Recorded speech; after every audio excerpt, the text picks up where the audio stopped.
राष्ट्रवाद को लेकर क्या सोचते थे।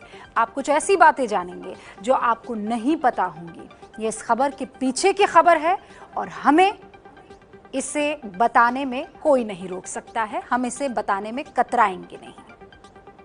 कोई जमात ऐसी नहीं कि जिसके दामन पर खून का धब्बा न लगाओ।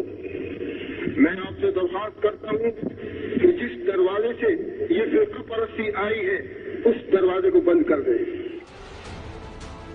ये मौलाना आजाद की आवाज है। उन्हें जब भी मौका मिला फिरका परस्ती रोकने की कोशिश की और लोगों को जिम्मेदारी का एहसास कराया। तो जिंदगी का मानी यही है कि हम बोझ उठाएं और बोझ इस तरह न उठाएं कि घबराए हुए उठाएं, मर्दों की तरह हिम्मत के साथ उठाएं। जब देश बट रहा था उस वक्त भी हिंदू मुस्लिम एकता के सबसे बड़े पैरोकार थे मौलाना आजाद। 1947 में बकरीद पर जामा मस्जिद पर उनका भाषण ऐतिहासिक था। उसे सुनकर पाकिस्तान जा रहे हजारों मुसलमान यहीं रुक गए थे।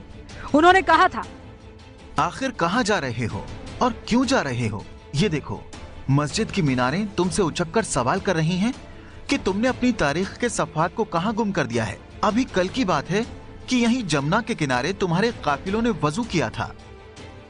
1921 में आगरा के अल हिलाल मैगजीन में मौलाना आजाद ने लिखा, मैं ये बताना चाहता हूँ कि मैंने अपना सबसे पहला लक्ष्य हिंदू मुस्लिम एकता रखा है। मैं दृढ़ता के साथ मुसलमानों से कहना चाहूंगा कि ये उनका कर्तव्य है कि वो हिंदुओं के साथ प्रेम और भाईचारे का रिश्ता कायम करें, जिससे हम एक सफल राष्ट्र का निर्माण कर सकेंगे। नेहरू जी से लेकर महात्मा गांधी तक मौलाना आजाद के मुरीद थे।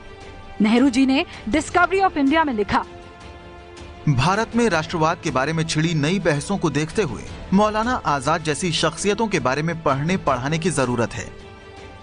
18 मई 1940 को सेवाग्राम में गांधी जी ने मौलाना आजाद के बारे में लिखा, इस्लाम का जितना ज्ञान उन्हें है उससे अधिक किसी को नहीं होगा। उनकी जितनी दृढ़ श्रद्धा इस्लाम में है उतनी ही दृढ़ श्रद्धा राष्ट्रवादिता में भी है। लेकिन राष्ट्रवाद का यह असल ब्रांड एम्बेसडर खोखली बहस और नारेबाजी के बीच सांसदों को भी याद नहीं रहा।